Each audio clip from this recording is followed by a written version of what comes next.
This video I'm gonna show you how to find data usage settings on your account on Xtwitter. Easy and quick. First click on your profile.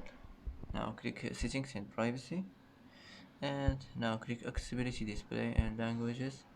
And here, as you see, you will find it, data usage settings. Here you can manage your data usage settings, easy and quick. And that's it for today. That's how to find data usage settings, and that's it.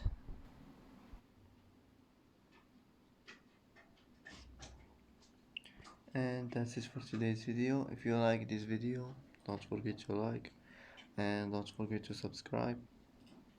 I hope this video is helpful for you, and thanks for watching until the end, and see you in the next video.